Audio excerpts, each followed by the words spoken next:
حبايب قلبي، صباح الياسمين والورد عليكم. كل سنه وانتم طيبين، سنه سعيده عليكم باذن الله.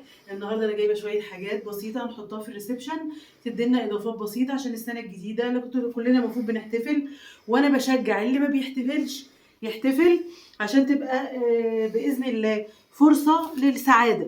اول حاجه هقولها لكم عشان ما اطولش عليكم، ده المفرش القديم اللي انا كان عندي او بستخدمه.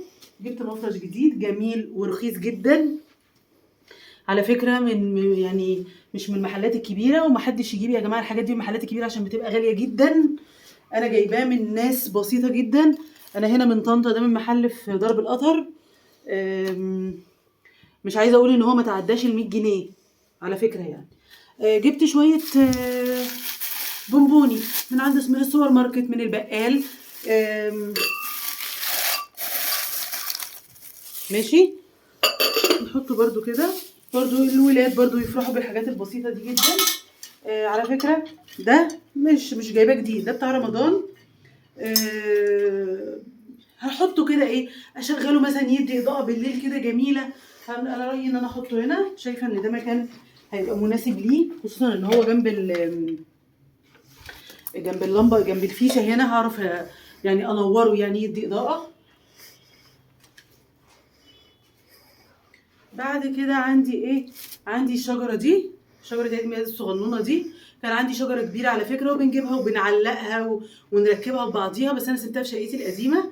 هعمل لكم بعد كده فيديو من شقتي القديمه باذن الله. الشجره ديت انا هحطها، لا مش عارفه يعني، لغايه دلوقتي مش عارفه انا هحطها فين. طب نسيبها شويه كده على ما نفكر لها في فكره. دوت بابا نويل جميل وعلى فكره هو قديم قديم مش جديد، من الحاجات القديمه، بس انا بحتفظ بيه على طول كل سنه، اعينه واحطه في نفس التوقيت ده. ماشي.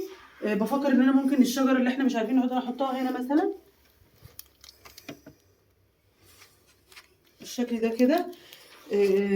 حاجات بسيطه والله يا جماعه، مش عايزين يعني ايه نفكر في حاجات تانية. الناس اللي بتقول بقى لا ما نحتفلش، هنشيل برضو الفازه دي، نحط بابا نويل. ده بابا نويل ده برضو مش جديد على فكره. لما بتحافظي على حاجتك بتلاقي كل سنه وكل مناسبه، حافظتي مثلا على الفوانيس هتلاقي كل سنه تحطيها، حافظتي على الحاجات دي هتلاقي كل سنه تيجي في المناسبه دي تحطيها.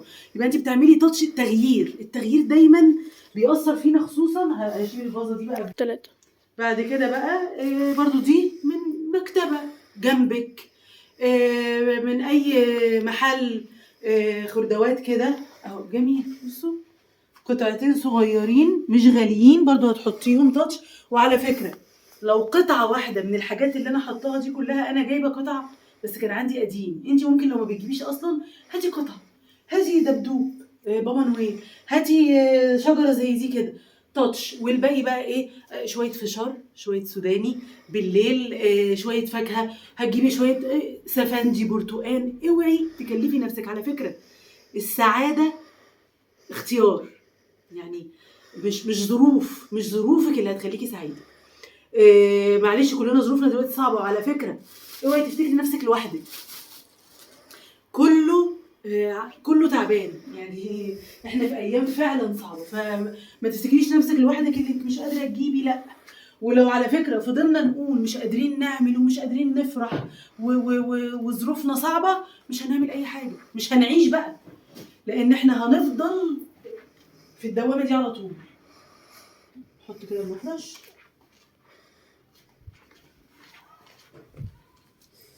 على فكره المفرش اللي انا لسه شايلاه، مش عارفه انتوا خدتوا بالكم ولا لا، انا شلته على طول.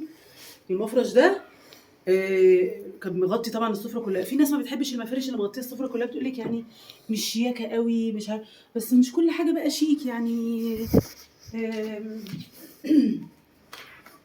ده مفرش برضو، بصوا جميل، خامته جميله جدا، من نفس المحل اللي انا جايبه. شاب بسيط ما شاء الله، ربنا يا رب يسعده ويوفقه، عنده كل الحاجات اللي في المحلات الكبيره. والله اسعارها يا جماعه لا يتعدى ال 100 جنيه، ما تتعداش 100 جنيه. وانا على فكره ما بقولكيش هاتي كذا مفرش، هاتي مفرش واحد، شويه ورد، دبدوب بابا نويل بس، ولا اكتر ولا اقل. انا جبت شويه الشجر دول لان انا على فكره ما كانش عندي فازه شجر للفازه اللي على السفره. فين الفازه اهي.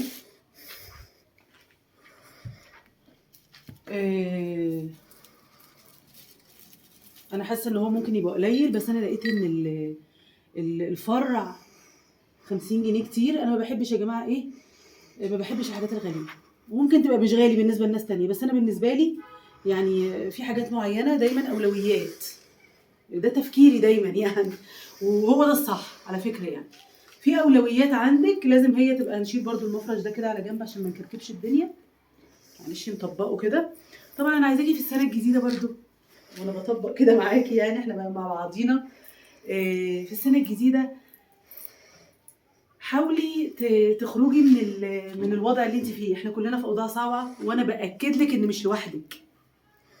احنا كلنا في اوضاع صعبه. ممكن ابقى بتكلم قدامك كده وسعيده وفرحانه، او بعمل حاجه عشان اشجعك واشجع نفسي، بس برضو انا جوايا حاجات زي ما انت جواكي. عندي مشاكل زي ما انت عندك، بس الصح ان انا اتغلب عليها. ما يبقاش حياتي كلها بقى في المشاكل. لا، فرصه اهي، فرصه جات لك. فضك من الناس اللي بتقولك لا ده راس السنه ومش بتاعنا. لا، دي فرصه عشان اسعد عيالي. الولاد ذنبهم ايه يعني؟ وانت على فكره هتفرحي معاهم يعني. فخلينا نشيل الحاجات دي كده على جنب. 3. تعالوا بقى اوريكم. ده الكوشن برضو على فكره نفس الخامه، نفس الخامه الفرو. وعلى فكره برضو هي حاجات مش جديده، ممكن يبقى في حاجه نزلت اجدد منها. هي كانت طالعه طبعا ترند الفتره اللي فاتت.